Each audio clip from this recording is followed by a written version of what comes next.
What is going on, everyone? Welcome back to another edition of the Breakdown Sportscast. I'm your good friend and host, Corey Willis. Hope everyone out there is doing well on a Sunday.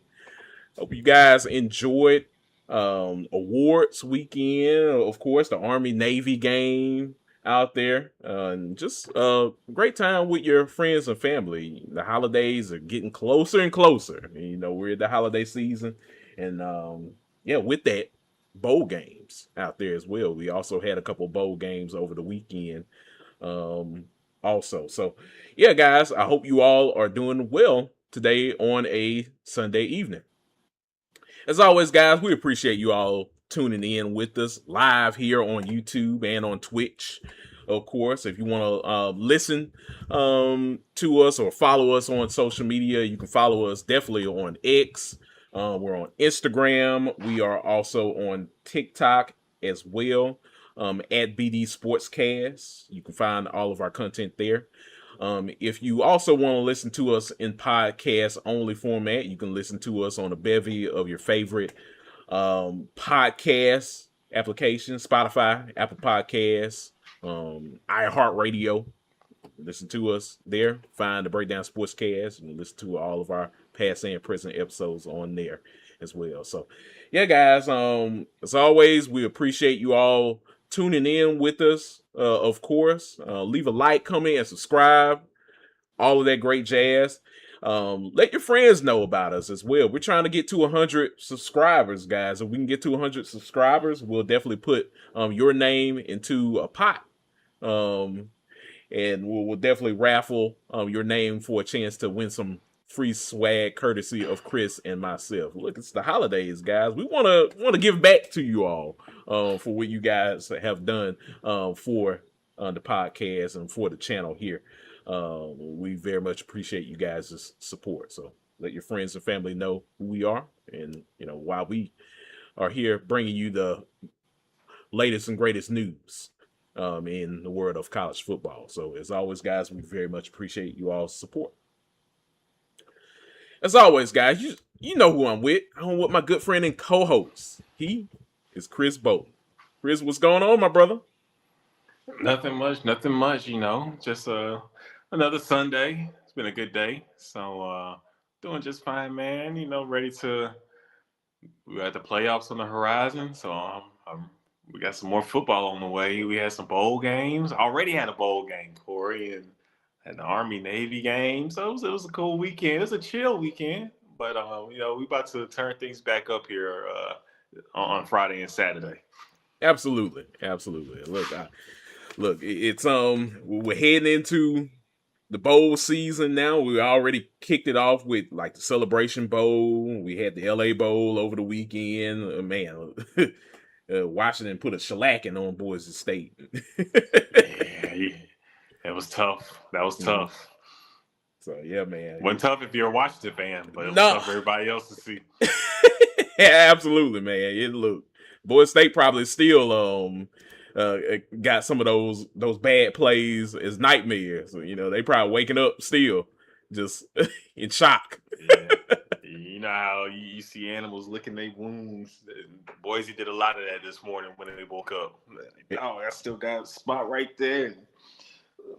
I'm beat up right here. You ever seen that clip with Desi Banks in the Yep. mirror looking at after he got beat up? Yeah. that old Boise State this morning. I know. I know. Look, man, they are probably just having nightmares after what Washington did to them, man. I'm surprised ESPN aired that whole bowl game. Like, my goodness. They probably even had Grump scared about what Washington did to Boise State. And he was hosting the game. Yeah, man. That was belt to ass right there. So Look, if belt to ass had a picture to it, it'd be that game. yeah. just show that whole game. Show all the highlights. Oh man, but yeah, no, you're absolutely right, Chris. A great weekend indeed, and yeah, man.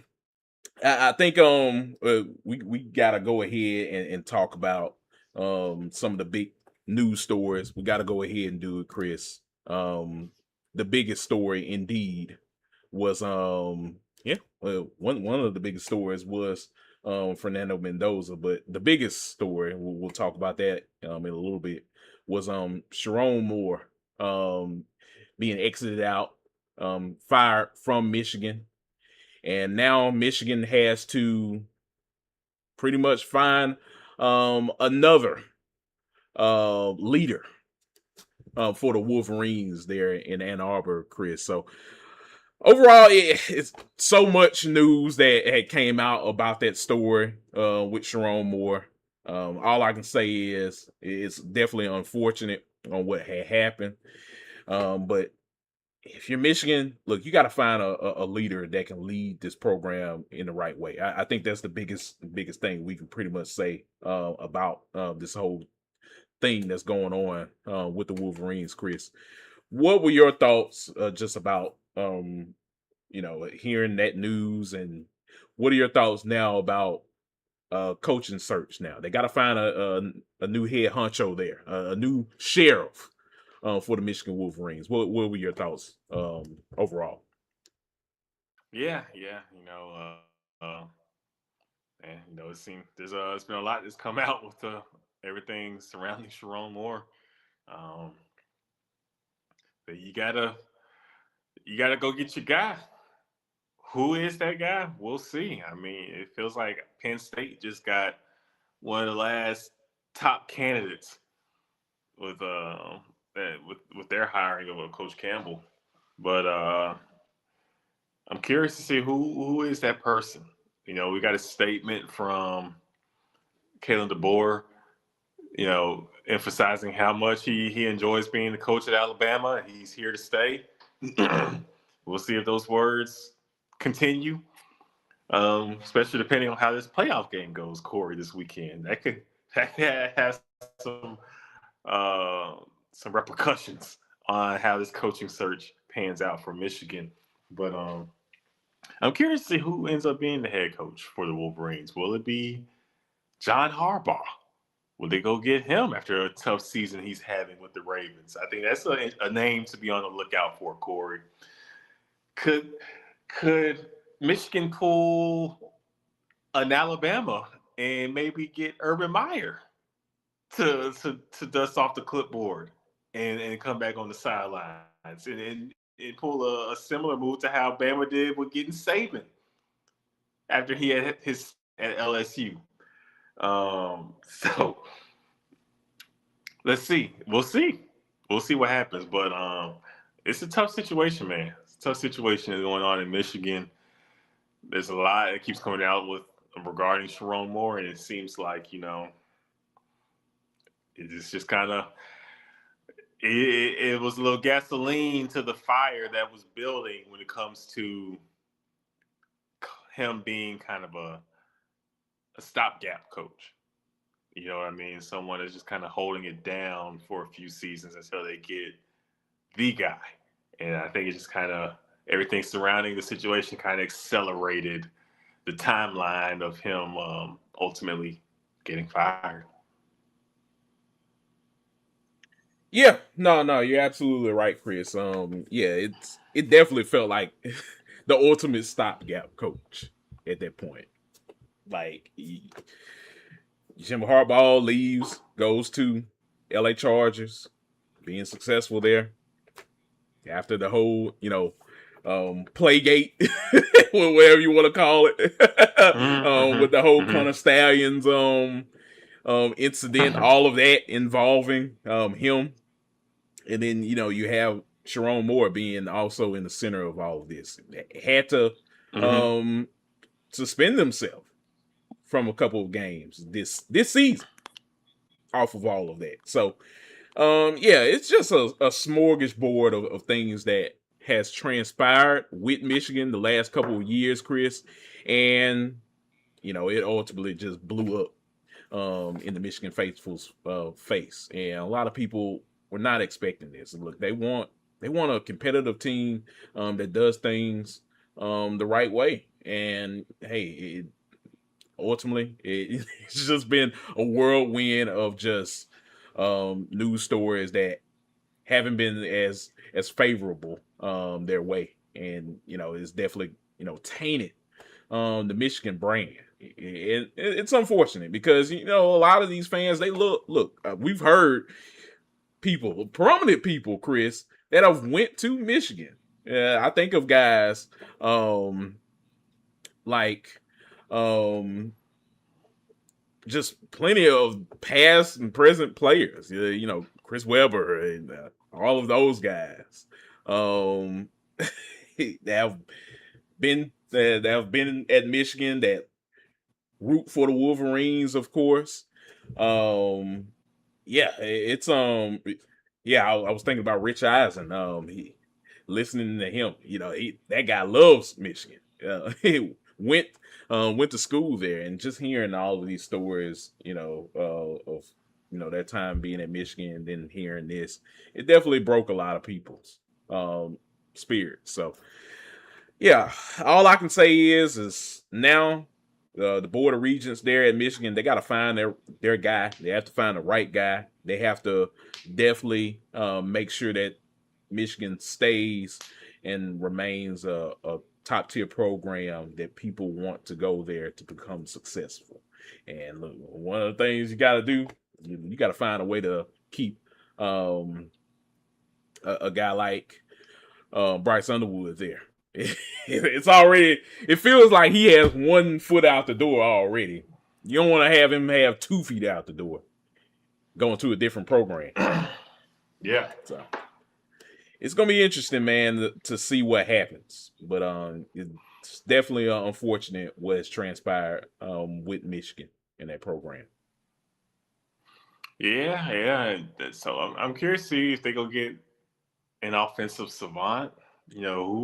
Who is the guy that you bring in? Because he has to keep Underwood. You can't lose Underwood. You absolutely cannot. You can't. He can't go. He can't. You can't leave. You can't leave the campus. Like you got to stay. They're gonna barbed wire the whole campus away. It's like Yeah, yeah, Escape from yeah. Alcatraz. He's gonna be. You got two options. You can either stay or you can stay.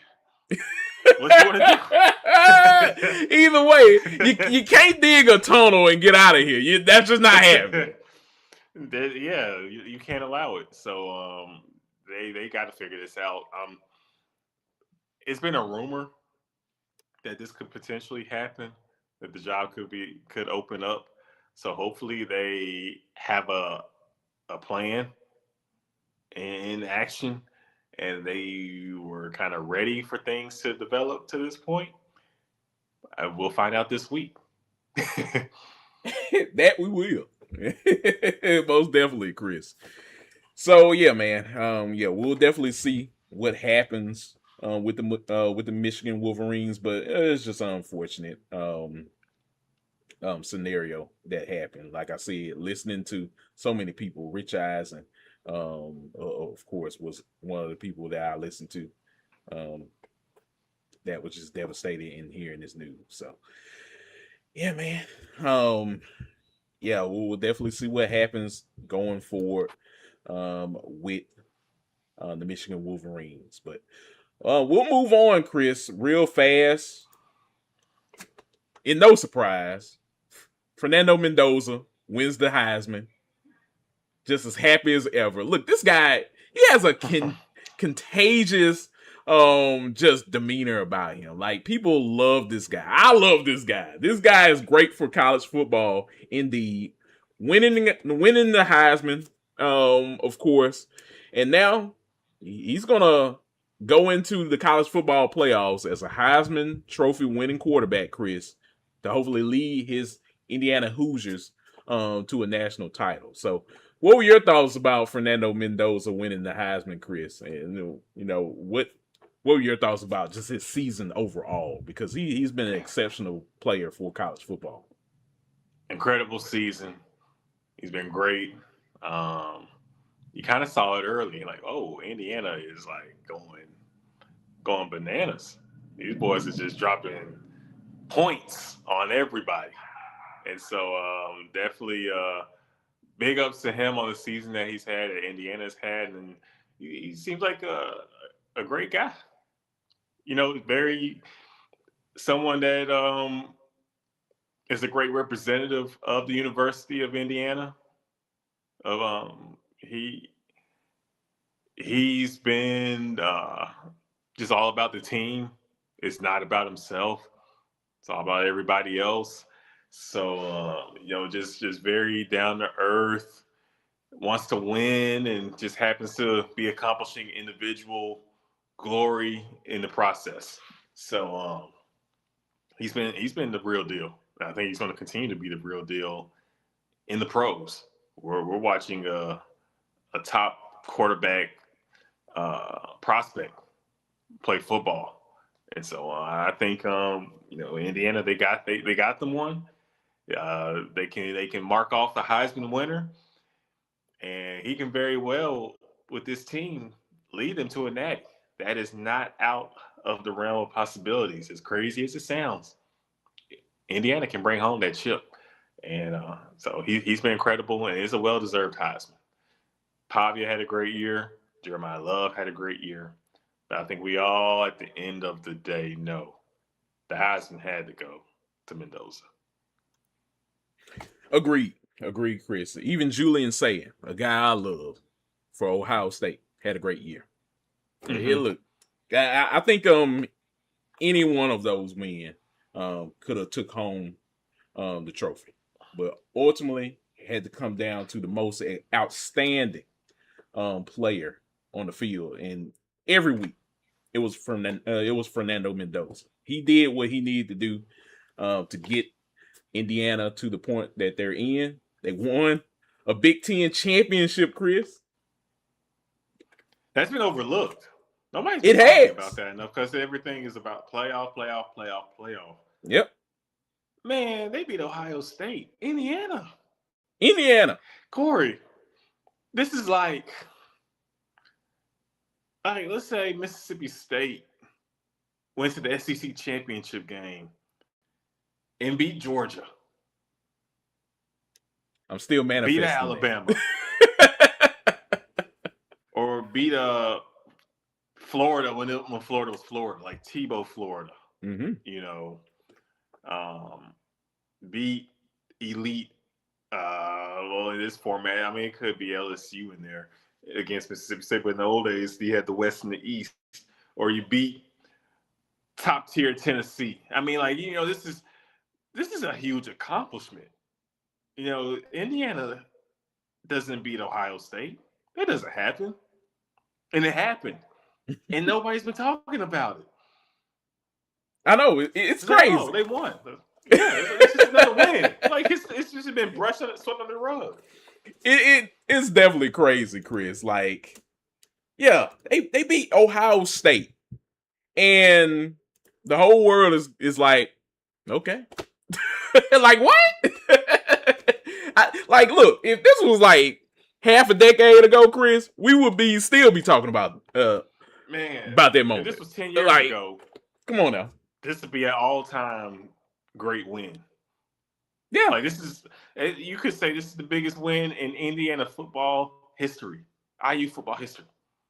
I know, and nobody's talking about it. No one's talking about it. No one's talking about it. Look, I think at this point, Chris, Kurt Signetti has beaten people over the head so much in terms of Indiana being good and winning, being a winning program, that they feel like watching Indiana football is like watching Auburn football just with Cam Newton. No. I don't know. Maybe I just threw that out on the dartboard or whatnot. Who knows? Maybe that's just me, but it definitely feels like that. No, I get what you're saying. It does. So, but yeah, big ups to Mendoza though, man. He deserves all the credit, and big ups to all the finalists. But definitely, congrats to Mendoza. Absolutely. Like I said, I think all of these guys definitely had something to bring to the table and to state their case, and why they should have won the Heisman. Love Jeremiah Love of what he did with Notre Dame this season. Love Julian Sayin. This guy is so accurate. Look, if you're Carnell Tate, Jeremiah Smith, you're ecstatic in having a quarterback like Julian's saying. And then Diego Pavia as well. Bringing Vanderbilt from the ashes, Chris. Like making these guys into a contender. That's great for college football. And yeah, it definitely was a wide net of players this season, but ultimately, like we said, Mendoza was the front runner, and much deserving to him in being the front runner this season. Yes, sir. Yes, sir. Well, yeah. Like I said, congrats to Fernando Mendoza in winning the Heisman Trophy award, and we'll see what Mendoza and Indiana does in the playoffs this season. Chris, should be fun. But now, Chris, we'll go ahead and we'll move into real quick before we talk about the awards that we had. We will go ahead and talk about before we go into the awards. We'll talk about the Army-Navy game real fast, Chris. It was a great game indeed. Always a banger. Always a banger. 17-16, Navy won this game, Chris. Late game touchdown. Wins them. Wins the game for Navy. What were your thoughts about this game? Just because it went down to the wire, as it always does. I thought it was a fun game. It's going to be a tough, drag it out. Like, everybody battling in the trenches. Every yard is earned.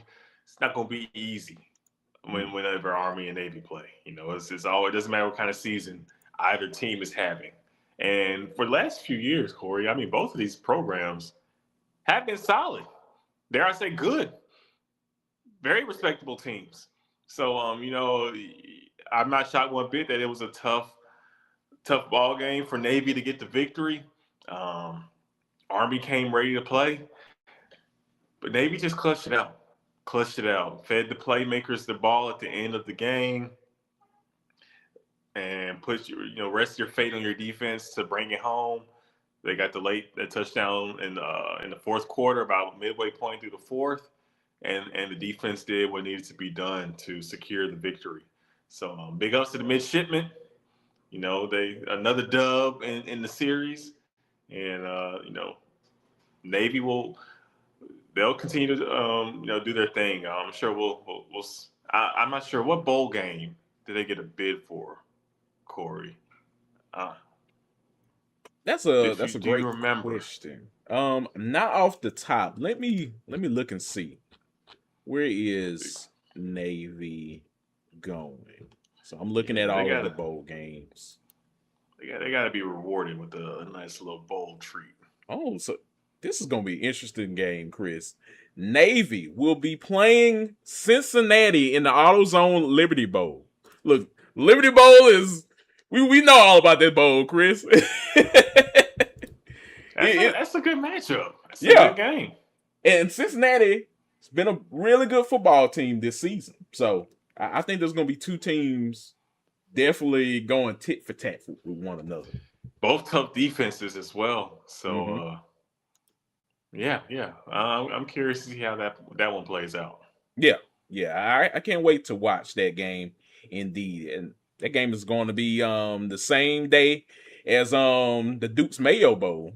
Mississippi State got rewarded a bowl bid after a 5-7 season, Chris.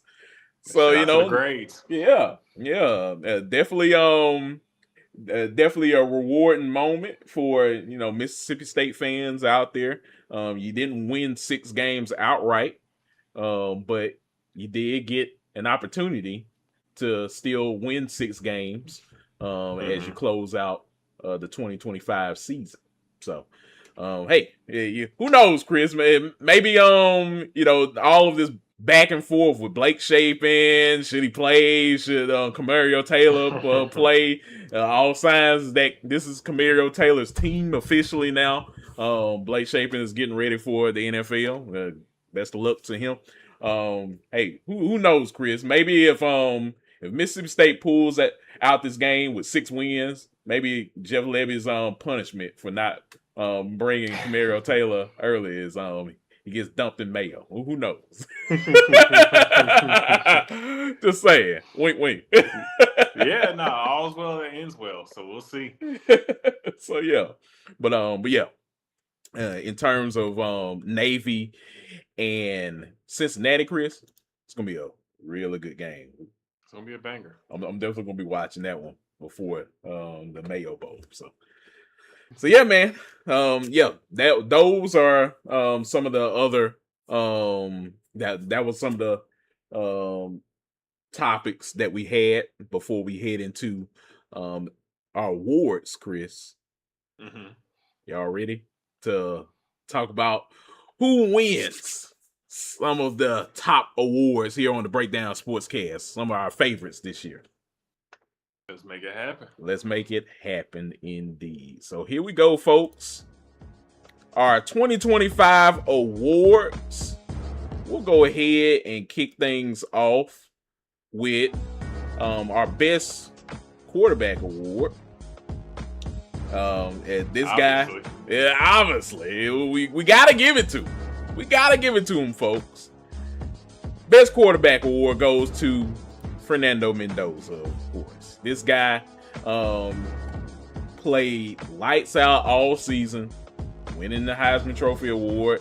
Now his team is going to be going to the college football playoffs as well. We'll see if they can make a run for it, Chris. So much deserving. I know you said it as well, that he had a heck of a season for the Hoosiers as well, Chris. So we had to give it to him. Definitely. No, he did his thing. You know, Pavia had his name in the hat, had his name in the mix, but ultimately, you know, it's Mendoza's award this year. So yeah. Congratulations to Fernando Mendoza indeed. So now we'll go into best running back award. This gentleman exemplifies a great rushing attack for his team and just amazing runner that he was. Ahmad Hardy is our Breakdown Sportscast best running back award winner. And Chris, look, we can talk about Jeremiah Love all day and what he brought to the table for Notre Dame, but for Missouri, Ahmad Hardy, he was that guy. Gotta give it to him. I mean, he's been incredible. Was a great get in the portal for the Tigers and has lived up and exceeded expectations. Ahmad Hardy has been that guy, and so got to give it to him. Got to give it to him. He put the team on his back, literally, when Bo was out, and they had to make something happen. Ahmad Hardy was there to make it happen. Just ask Mississippi State about it.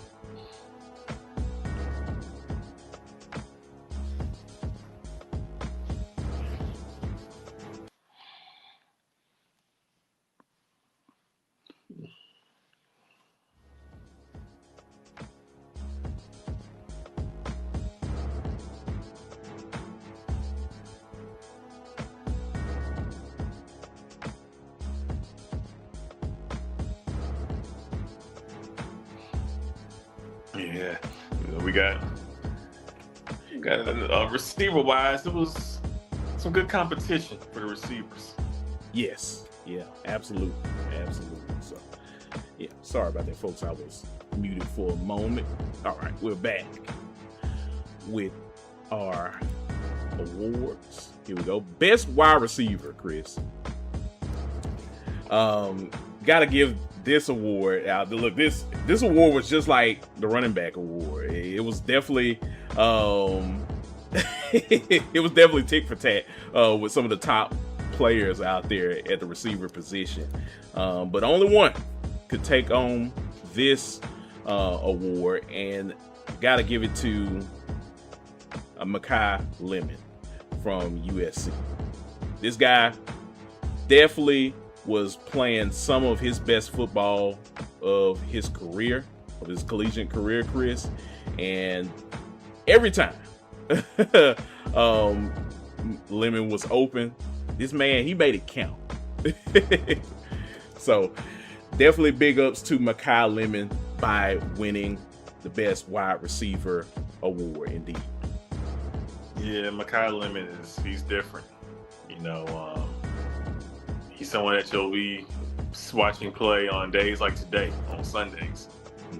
He's a special talent, and you know, more times than not, when he was targeted, he made the play. He got the reception. So he's a playmaker. Jeremiah Smith, he's big time as well at Ohio State. Was in the running. Couldn't go wrong with giving him the award either. But I think Makai just had a slightly, marginally better season. And had to give it to Makai Lemon. Yeah, no, I agree with you.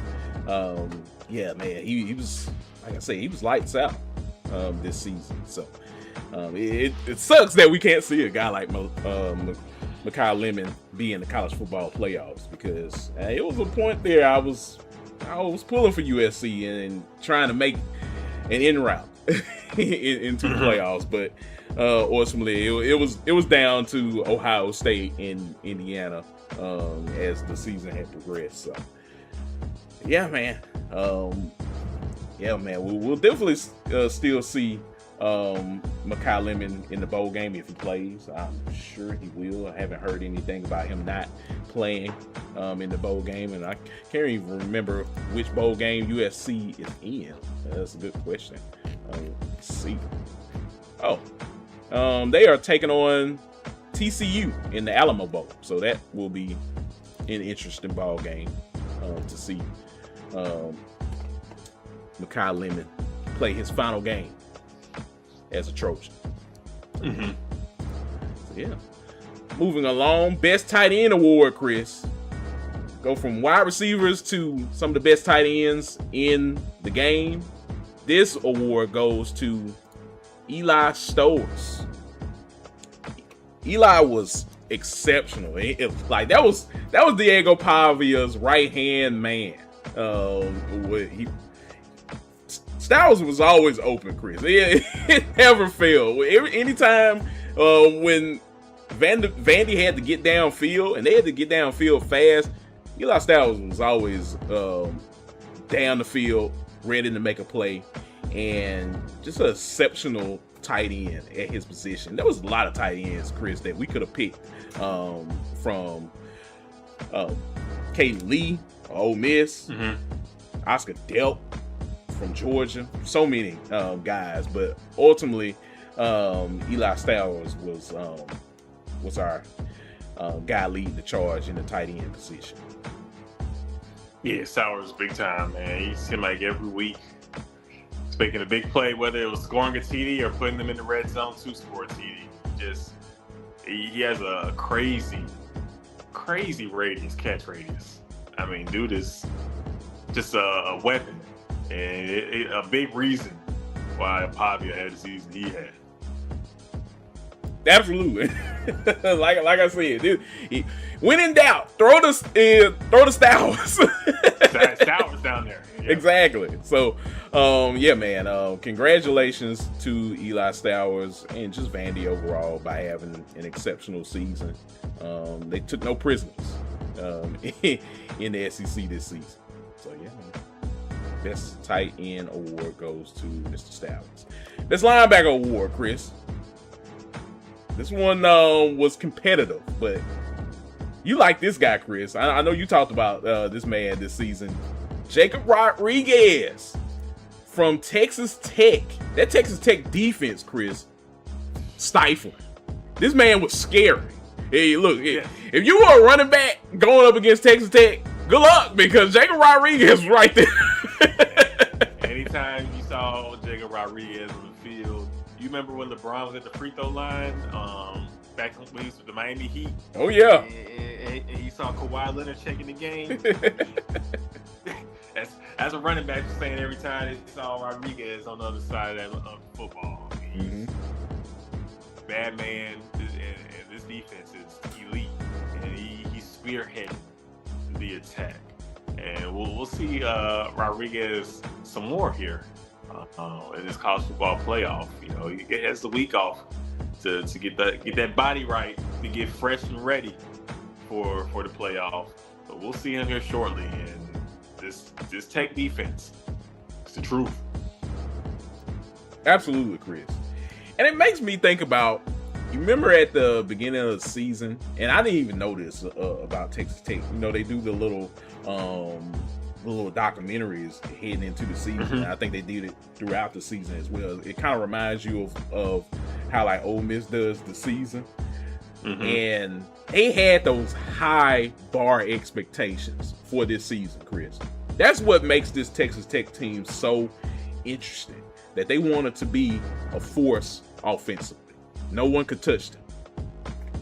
They were right about that. You can check that off. Defense-wise, we talked about all of the players that they brought on defense, and just all the players that they brought in general with through the transfer pool. They hit defense heavy. Yeah, they did, and it paid off. Those guys were playing lights out week in and week out, and a lot of that had to do with a guy like Jacob Rodriguez at the linebacker position, being a captain of that team, of that defense. And it was definitely well earned, and that's the reason why he is our best linebacker award winner here on the Breakdown Sportscast. Yes, sir. So, yeah, man. So shout out to Jacob Rodriguez for a heck of a season. Now, Chris, Best D Lineman Award. There's a lot of great D linemen in college football this year, but we had to pick one. That person goes to Caden Curry from Ohio State. I watched this guy late in the season, Chris. This guy is massive. Just a massive player. Definitely one of those disruptors that you love on the defensive line. And yeah, he made you pay each and every time. You wasn't going nowhere. Pocket disruptor on Hall of Fame. Yeah. He has the purple pocket disruptor badge. He's a beast. He is a beast, and it only makes sense. Ohio State has one of the best defenses in the nation, and so they had to be represented in some form or fashion. And he is the guy that does so for the team. Coming in as the best D-line award winner for our podcast, but he's big time season for him, and he will continue to be a disruptor. I feel like on Sundays as well, Corey. Oh, absolutely. Ain't no way around that. Like, this guy, NFL scouts are already raving about this guy. So look for him to have a big day in his combine or pro day, wherever he chooses to showcase his talents before heading into the April NFL draft. I think he's going to be a prospect that a lot of teams are going to be jockeying for position and grabbing up. Yes, sir. So yeah, man. So shout out to Caden Curry. He is our Defensive Lineman of the Year award winner. All right, Best Defensive Back award, Chris, goes to Jakari Foster out of Louisiana Tech, the Bulldogs. This guy, he's a force out there in the secondary, Chris. Man had an island to himself all season long. And if you watch Jakari Foster, he definitely showcased that. This guy, he brings a lot to the table in the cornerback position, Chris. And I think he's going to be He's gonna make a team very excited to bring in on that defense on Sundays. So yeah. Shout out to He's Jakari definitely a Foster. problem. Mm-hmm. Shout out to Foster, had a great season. There's a few DBs that were strong consideration. I mean, even Kelly Jones at Mississippi State. Yeah. You know, it didn't show in the Egg Bowl, but look, Ole Miss didn't throw at him not one time, Corey. He couldn't get no burn. I was gonna say that. Ole Miss said we are not throwing at him at all. All the highlights you saw from the Egg Bowl, they came on the other side of the field against the other cornerback. That's how much of a lockdown corner Kelly Jones is. They wanted no smoke with him. But both Foster, Jones, incredible seasons. I mean, but anytime we can give someone from a G5 school, from a smaller university, not as highly talented as the P4s, some love, we'll do so on the pod. So definitely shout out to Foster for the season he's had. Absolutely, yeah, just a heck of a season for Foster. He's gonna make a lot of money on Sundays, Chris. Make no mistake about that. So, yeah, like we said, Chris, it could have been anybody. Ricardo Jones from Clemson. Clemson didn't have a great season, but he had a great season. He was up there. Mm-hmm. Josh Moulton from Southern Miss. He was a guy that was a force in the secondary as well. So that was a bevy of players that could have won this award. Mm-hmm. But ultimately, I think Jakari Foster definitely did his. He did the work, as what Cody Rhodes would say, in winning that award. So yeah, man, shout out to Jakari Foster by winning the best defensive back award here on the Breakdown Sportscast. Now, Chris, this one was interesting. Best Special Teams Player Award. This could have went to a kicker. It could have went to a punter.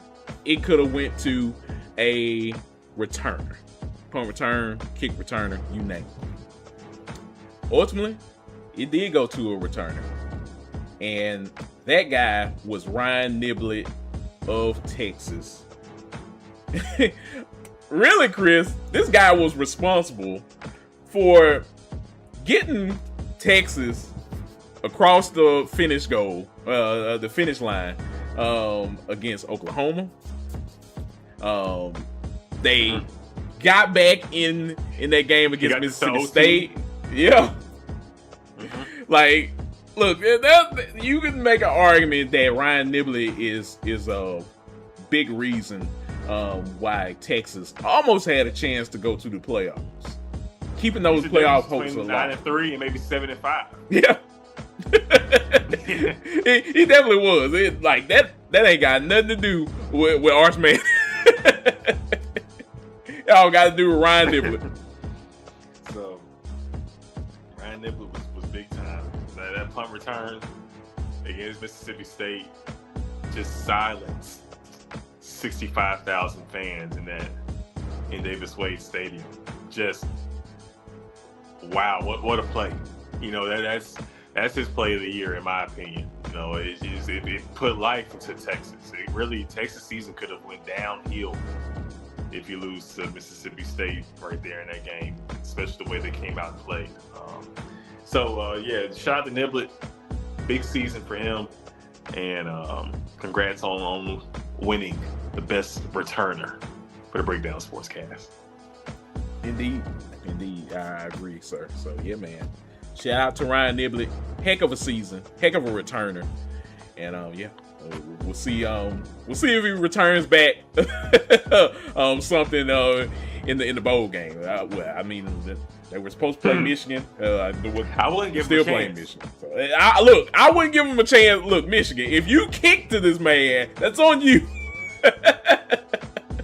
That's all I gotta say. We've seen it, and you're gonna see it too if you make that mistake. Hey, speaking of them playing Michigan, do you think that's gonna be a blowout? Oh yeah. I can see Michigan getting pieced up now. Yeah, like they might get slapped around. I ain't even gonna say might. I think they will get slapped around. Unfortunately, there's no way. That might get ugly this year with this game, with how everything's playing out. I mean, we could see Underwood make a leap. Yeah, we could see Bryce maybe show out.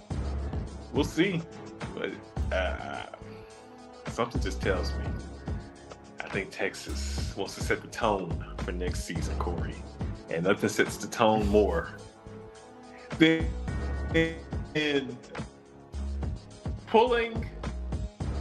doing what you did 20 years ago. It's almost poetic, is it not? You remember the Rose Bowl? Yes. You remember when Vince Young put the world on notice the season before the national championship? And I want to say, was that the 2005 Rose Bowl? It was the 2004 season, but the 2005 Rose Bowl? I think it was. It's like 21 years apart. Yeah. Yeah. So, it'd be 21 years apart, basically. Yeah. Whereas the 2025 season was the 2026 bowl game. Mm-hmm. So, because is that game in 2026? Is that a New Year's Bowl, if I'm not mistaken? Which one again? The Texas-Michigan game. Let's see. But it will be history, low-key repeating itself. And you can really set the tone next season, Texas. And everybody was crowning Arch early. But if Arch goes out here and throws for 300, 3 or 4 TDs, and has a good game, now you can give people a reason to hype you up. And now Texas can be right back in the mix as a top team and playoff and championship contender for next season. Yes. No, I agree with you, man. I definitely agree with you. Indeed. And yeah, man, it's gonna be interesting to see what happens for sure with Texas. Mm-hmm. But yeah, like, so when Michigan and Texas play against each other, you had asked about the anniversary. Well, yeah, I was trying to see what was the date of the bowl game. Oh, the date of the bowl game is on the 31st, so it won't. It will be a day before, right? Yeah. A day short. Yep. Yeah. Yeah, I was looking it up, Okay. and it's gonna be just a day shy of that anniversary between those two in the Rose Bowl. Man, that's a long time ago, Chris. Crazy, isn't it? Yeah, literally. It's really been 20 years. 20 years since that happened. My God, man! Look, I remember where I was, watching that game. Yeah, I know you do. You as well, Chris. You remember exactly where you were in watching that moment with Vince Young. I was like, this dude, Vince Young is going off. He had me ready to be a Texas fan. I'm like, I need me a number 10 jersey. I know. Look, Vince Young was the man at that time. Like, he could do no wrong for the University of Texas. So yeah. Definitely time flies, Chris. Man, what? Now we're talking about Peyton Manning and Eli Manning's nephew. And this is crazy. It is. Which earth are we living in? Oh man, but yeah, no, it's definitely a great moment, and it's always great when seeing those two teams play against each other. But this year, yeah, I don't think Michigan stands a chance. Yeah, man, we'll see. Michigan loves being the underdog, so we'll see how they play. Yeah. Look, that feeds the ego. It feeds the beast. The Michigan faithful definitely loves that. They love being counted out, making fools out of all of us. So, yeah, man.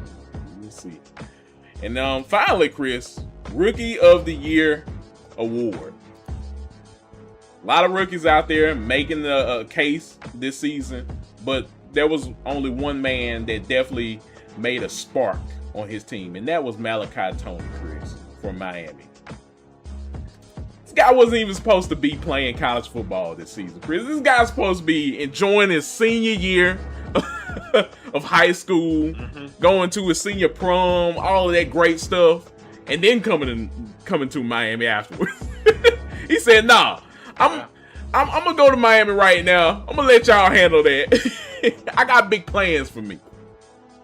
And boy, did he have big plans for himself and for the Miami Hurricanes this season?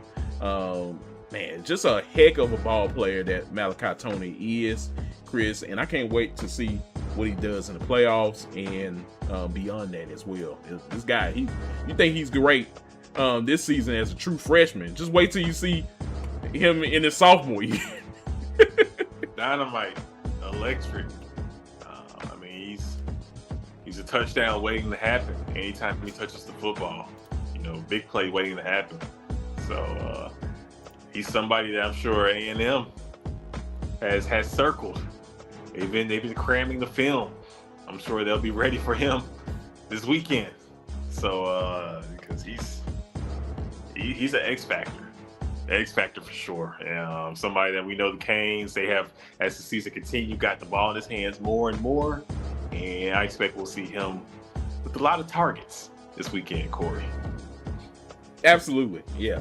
Look, man, I can just imagine being Mike Elko in those meetings, and he's just drawing up different packages, just talking to his defensive staff, saying, "Look, we got to find a way to stop this Malachi Tony kid because this man could definitely ruin our chances." When he gets the ball in his hands, like everybody else on the field is fast, but he just continues to accelerate past them.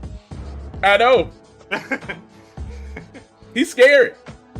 Yeah. It's like, yeah, like they try to catch up to him, but yeah, he's like Sonic the Hedgehog. He just keeps running. Yeah. I'm telling you, man. And look, not a big guy at all. Makes you pay, makes you miss. Definitely tough. Definitely tough to be a defender out there, trying to attack Malachi Tony and stopping him and that potent offense for Miami. When they're on 10, and a lot of times he's, because of that, very, very hard to stop. So, yeah, man. Shout out to Malachi Tony for an excellent freshman campaign, and we'll see what he does during the playoffs and beyond. Yes, sir. So, yeah, man. And yeah, those are our 2025 Breakdown Sportscast Awards, guys. Chris and I enjoyed watching all of these guys this season, and we hope you guys did as well. So yeah, Chris, that's pretty much it. That's pretty much the show that we have for you guys today. It was a great weekend of just looking at awards and see who brought home all of the great hardware out there. The Army Navy game was excellent, and yeah, pretty much before the holidays, I think Chris and I definitely do one more show to close out the year, and we'll talk about our predictions. I think we'll have to definitely delve into that, Chris, for the first round of the playoffs.